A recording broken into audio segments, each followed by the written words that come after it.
doing Ferrymead. Confusing. No, we are going to item 9 right now, and then we will move on to item 14 because Councillor Harrison-Hunt and Councillor Templeton have to shoot off for something. I'm happy to second it. Okay. Well, we'll take this read, and Councillor Henstock's got a question. Thank you. I'm just conscious that the resolution that was passed on the 21st of June included some conditions, and one of those conditions was that there'd be joint funding with the Trust on a 50-50 basis for their operations between 1 July and 31st of December.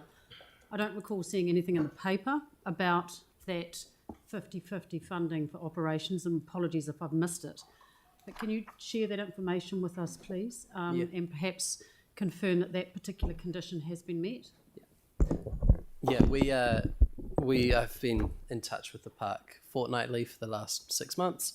They've sent through all their financial reports monthly, and for operations they're contributing more than 50% of what we provided, and that's been ongoing throughout, and then for the implementation of the business plan also. Thank you. I have a second question. Yeah, fine. Thank you.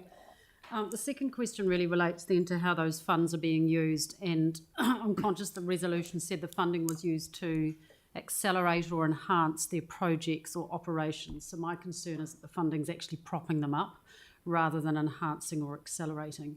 And in para 3.2 of your report, it says the second tranche of funding will allow the park to operate. And so I'm aware that the Trust has asked for funding in our long-term plan round of $1 million per annum, and conscious that there's extreme pressure on the public purse at the moment and no guarantee of that funding going forward, although yet I recognise it's yet to be considered. So the question for me then has to be asked is whether this funding is futile, and perhaps to put it another way is, are we just throwing good money after the bad and delaying the inevitable? I'd really appreciate your thoughts on that, please. It's a good question. The request for the long-term plan, I don't believe, has been submitted, and it's what they intend to bring to the long-term plan engagement.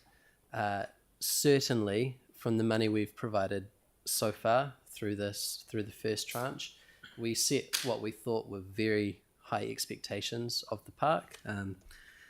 Reviewing the governance structure, the operating model, increasing attendance, which was a key part of it, partnerships with the cruise ship and gondola, working on their partnership with iwi. To probably our surprise, they've achieved all of those and have shown really positive signs, which is why from within the 400,000 that was allocated in June, we're recommending a second tranche.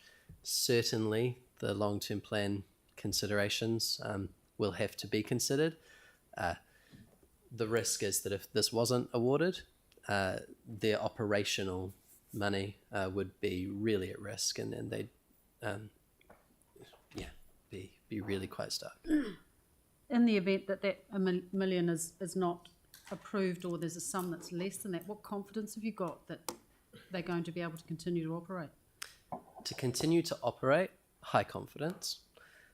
It's whether they would be able to enact all of the plans that they're working on currently is where it would start to become tricky. They've got very ambitious plans for where they see the park going. If they didn't receive the $1 million in the long-term plan, they probably wouldn't be able to do a majority of those, but they would certainly be able to continue to operate. Thanks for that, Josh. I'd really like to see them have every chance of success. Thank you. Councillor Harrison-Hunt. Kia ora, Josh. Kia ora. I have a question in regards to the impact on mana whenua, which is 0.6.6, and in a part of that it said, while the park have indicated a commitment to improving their mana whenua partnership, specifically Ngai Toa Huriri and Ngāti Whike, it is unknown at this stage how this may manifest. Now that was one of my requests in one of our briefings around improving that relationship with mana whenua. For one of the reasons why other funders actually want to promote biculturalism. Can you talk to me a bit about what they've done in that space?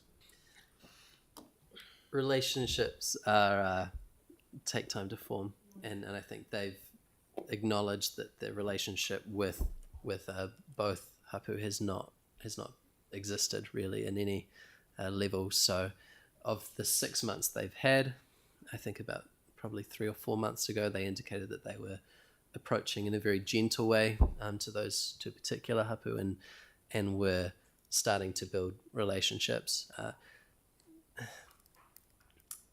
I don't think they were able to comment too much on how that would affect their business, because the relationship hasn't reached that point. As it relates to how other funders might consider it, it's probably years away from being at that level. But it's good to see from our side of things that they are considering it. They're working on that. At the very In terms least. of the operational standpoint, and thinking about that, particularly with like rata funding, who always want to push that biculturalism model, wouldn't that be one of their top priorities to be able to continue to not only build that relationship with mana whenua, but actually try and acknowledge the more previously historic side of things to improve their operational outcome? Yes. So then, where in this would we be able to maybe assist them, even with these relationships with mana whenua, particularly Ngāti Wheke and Ngāi Tuahuriri? It'd probably be in their new governance structure. Previously, the structure was to have a trust and a company that were on equal footing. They're revising that so that the trust sits above, with an advisory panel that supports the company below. But some support in their governance in that relationship space would probably be where Can I I would just see it. suggest that in the newsletter that they sent out, which I distributed, I don't know if you had time to read it, but they've got 3 projects to improve their park, and they're building their competence strategy, good governance to Ao Māori, and environmental sustainability. Those are their 3 Oh yeah, I read it. pegs. I read it. And so I think this alone, and recognising who they are and where they're from and who actually was vital to that land at the beginning, is a huge step for Ferrymead, personally. But I just thought I'd chuck that in. I think it's probably something that we can look at internally and have a word to someone you know quite well, and see if there's something that we can do to assist. Because I think that's what we you're might be asking. able to help How could we bolster help them? through our channels and through the ways that we're doing it, Sure. to help bolster it for them to be able to rely on other funders to be able to continue the operation of the park. Just, thank you. I've got a question from me, guys. With B on there, we're saying that, look, about their sea level rise and emissions, it's a steam train. Are we likely to be putting conditions on them that means they won't be able to start them up?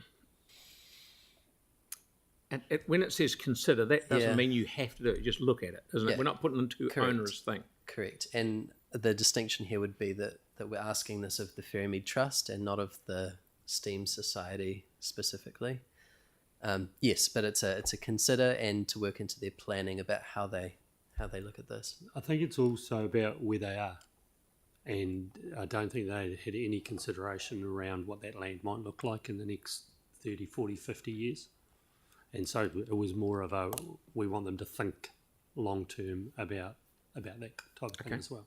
That's cool. So that'll do questions. Any debate on this? I don't think there will be. We have